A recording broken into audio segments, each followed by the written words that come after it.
Hello दोस्तों, मैं रामचल सरोज आप सभी का चैनल ऑनलाइन स्टडी में आप सभी का स्वागत करता हूं। आज हम लोग देखने वाले करंट अफेयर्स के इस वीडियो में 40 महत्वपूर्ण प्रश्नों के बारे में, जो कि हर एक एग्जाम के लिए महत्वपूर्ण होने वाले हैं। तो चलिए एग्जाम के लिए इंपॉर्टेंट सवालों के बारे में हम लोग देख लेते हैं। पहला प्रश्न ये है कि 14 जुलाई को कौन सा दिवस मनाया जाता है? तो बास्टिल डे मनाया जाता है। और ये बास्टिल डे कहाँ पे मनाया जाता है? फ्रांस के अंदर में। तो बास्टिल डे जो 2023 का मनाया गया है, उस दिन भारत के प्रधानमंत्री यानी हमारे प्रधानमंत्री मोदी जी गए थे फ्रांस। और फ्रांस में उनके स्वागत के लिए वहाँ की प्रधानमंत्री जी खड़ी थी। तो उनकी प्रधानमंत्री का क्या नाम है? आप लोग कमेंट बॉक्स में कमेंट करिएगा। फ्रांस की राजधानी पेरिस है। पेरिस किस नदी के तट पर है, ये आप लोग बता दीजिएगा। अगला है 23वां एससीओ शिखर सम्मेलन कहाँ पे हुआ? तो भारत के अंदर में हुआ है। और इसका 9वां सदस्य बना ईरान बना है। एससीओ की जो थीम है वो है सिक्योर भारत यानी सुरक्षित एससीओ, सुरक्षित एससीओ इसकी थीम है। और आप कमेंट बॉक्स कमेंट करके बताना एससीओ का जो हेडक्वार्टर है वो कहाँ पर है।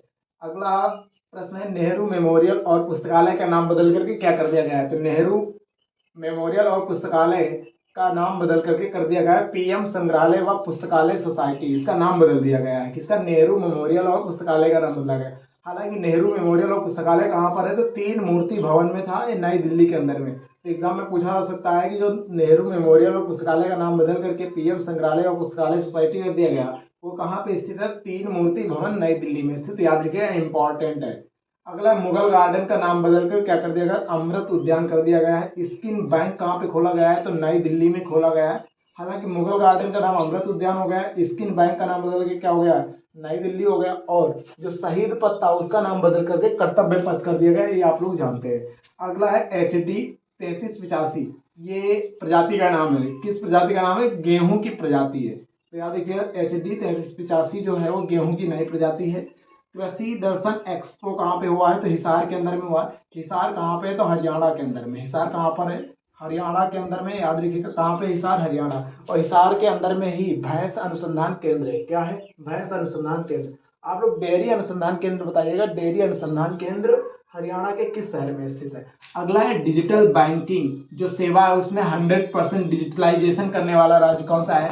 तो केरल है। यानी 100% डिजिटल बैंकिंग करने वाला राज्य कौन सा बना? तो केरल बन गया।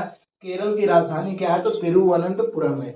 चलिए, काबिल। काबिल एक कंपनी है, भारत की कंपनी है। इसने अर्जेंटीना के अंदर में 3 लिथियम की खानें खोजी है और साथ साथ में एक तांबे की खान खोजी है। तो अगर पूछेगा 3 लिथियम की खान और एक कॉपर की खान खोजने वाली कंपनी का नाम क्या है? काबिल। क्या नाम है? काबिल। एमवी गंगा विलास। एमवी गंगा विलास अभी तक का सबसे बड़ा नदी क्रूज सेवा है, जो कि 3200 किलोमीटर की है। ये सेवा इलाहाबाद से यानी प्रयागराज से लेकर के असम के डिब्रूगढ़ तक की है। कितने किलोमीटर की है? तो 3200 किलोमीटर। ये बांग्लादेश से होकर के जाएगी।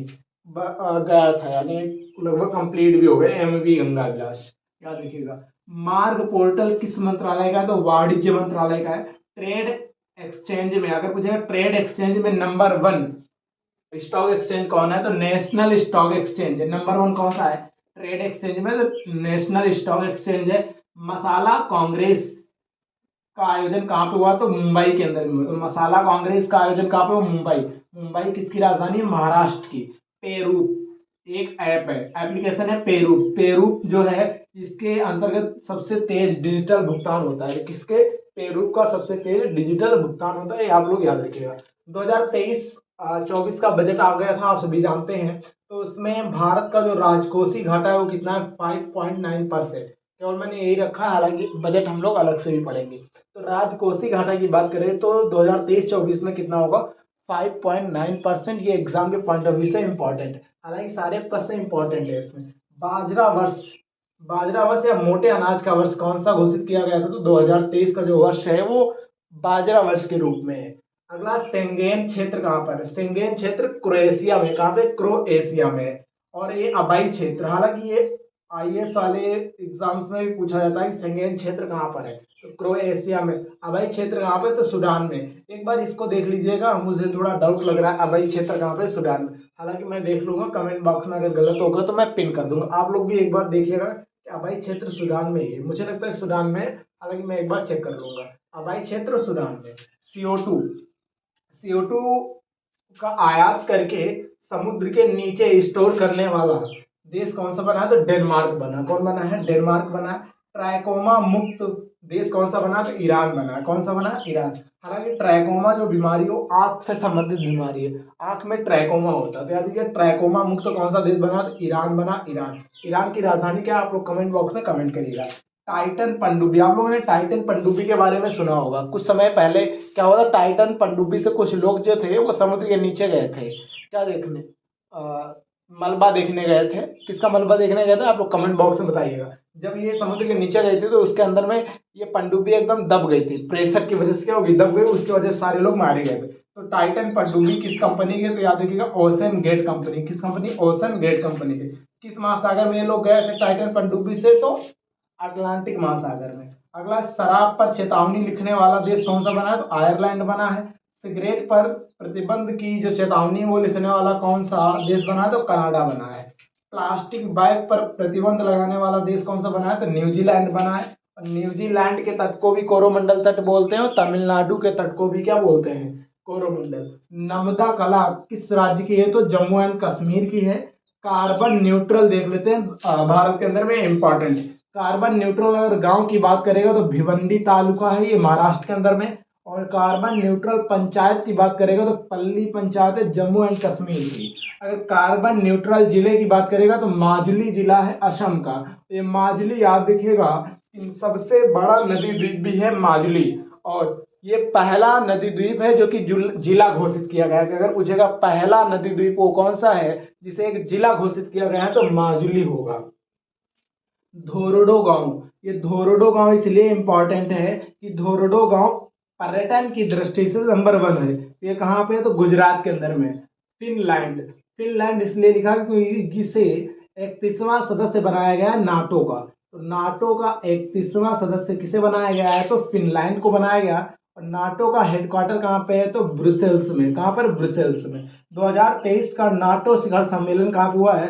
तो विलियस में हुआ। कहाँ पे हुआ था? विलियस में। ठीक है, आप लोग के कमेंट बॉक्स में करिएगा जो नाटो है उसकी स्थापना किस वर्ष हुई थी। अगला प्रश्न हमारे सामने है कि पहली झुग्गी मुक्त राज्य यानी पहला झुग्गी मुक्त राज्य कौन सा? तो उड़ीसा है। योजना कौन सी थी? तो जगह मिशन। तो एग्जाम में ये भी आ सकता है जगह मिशन किस लिए था? तो झुग्गी मुक्त राज्य बनाने के लिए। कहाँ की योजना थी? तो ये उड़ीसा की योजना है। निजी रेल फैक्ट्री, तो निजी रेल फैक्ट्री मेधा कोडांगल में है। और कोडांगल कहाँ पर है? तो तेलंगाना के अंदर में। इंपॉर्टेंट हो सकता है। डायमंड बॉस एक बिल्डिंग है जो कि 15 मंजिल की बिल्डिंग। कितने मंजिल की बिल्डिंग है? 15 मंजिल की बिल्डिंग है, सबसे बड़ी बिल्डिंग है। और इसमें 65,000 कर्मचारी कार्य करेंगे। ये सूरत के अंदर में। कहाँ पे? सूरत के अंदर में। ईका मारा परियोजना, ईका मारा जो है वो उड़ीसा के भुवनेश्वर का पुराना नाम है, ईका मारा परियोजना। ईका मारा परियोजना जो प्राचीन मंदिर होते हैं उनके पुनर्निर्माण से संबंधित है। कौन सी योजना? ईका मारा परियोजना। हालांकि लिंगराज मंदिर से खासकर संबंधित कौन सी? ईका मारा परियोजना। चैट टेली मानस, ये एक तरह की बोट है। तो चैट टेली मानस कहाँ का? जम्मू एंड कश्मीर में। नैनो डीआईपी संयंत्र, नैनो डीआईपी संयंत्र कलोल में लगाया गया। कलोल इंपॉर्टेंट है। कलोल कहाँ पे? गुजरात के अंदर में। पेयजल संयंत्र, सबसे बड़ा पेयजल संयंत्र है ये अमेठी के त्रिशुंडी में लगाया गया। कहाँ पे लगाया गया? अमेठी के त्रिशुंडी में। आप लोग कमेंट बॉक्स में कमेंट करिएगा कि अमेठी से सांसद कौन है? बीजेपी के वो सांसद है, उनका नाम आप लोग कमेंट बॉक्स में कमेंट करिएगा। 16वीं कृषि विज्ञान कांग्रेस की बैठक कहाँ पे हुई? तो कोची के अंदर में। तो ये कृषि विज्ञान कांग्रेस की बैठक है। ठीक है, याद रखिएगा। तो अगर मुझे 16वीं कृषि विज्ञान कांग्रेस की बैठक कहाँ पे हुई थी? कोची के अंदर में। और ग्रामीण विज्ञान कांग्रेस की अगर बैठक पूछेगा तो देहरादून में बताना है। सोलर सिटी, भारत की पहली सोलर सिटी कौन सी है? सांची। अगर उत्तर देश की सोलर सिटी पूछेगा तो अयोध्या बताना, बन जाएगी। अभी बनी नहीं है, बनने वाली है। कौन? अयोध्या। पैदल चलने का अधिकार किसने दिया है? तो पंजाब ने दिया है। नया संसद भवन बना है, उसका उद्घाटन 28 मई 2023 को प्रधानमंत्री जी के द्वारा किया गया। इसके वास्तुकार का नाम अगर पूछे तो बिमल शाह नाम है। क्या नाम है? बिमल शाह। लोकसभा की थीम थी मोर और राज्यसभा की थीम है कमल। राज्यसभा की थीम क्या है? कमल है। और छत पे अशोक चिन्ह है। और अशोक चिन्ह का जो वजन है वो 9,500 टन है। कितना? 9,500 टन है अशोक चिन्ह का। आप लोग कमेंट बॉक्स में कमेंट करिएगा कि अशोक चिन्ह को संविधान सभा के द्वारा किस डेट को अपनाया गया था, वो डेट लिखना। अगला, 75 रुपए का सिक्का इस अवसर पे लॉन्च किया गया। अगला बीसीसीआई की जर्सी नंबर 7 और नंबर 10, नंबर 10 को पहले ही रिटायर कर दिया गया था, नंबर 7 को भी रिटायर कर दिया गया है। अब आप लोगों को बताना कि नंबर 7 नंबर 10 किसकी जर्सी है, और बीसीसीआई के जो हेड है वो रोजर बिन्नी साहब है। ठीक है, तो ये था वीडियो। आप लोगों को वीडियो कैसा लगा आप लोग कमेंट बॉक्स में कमेंट करके अपनी राय रखिएगा।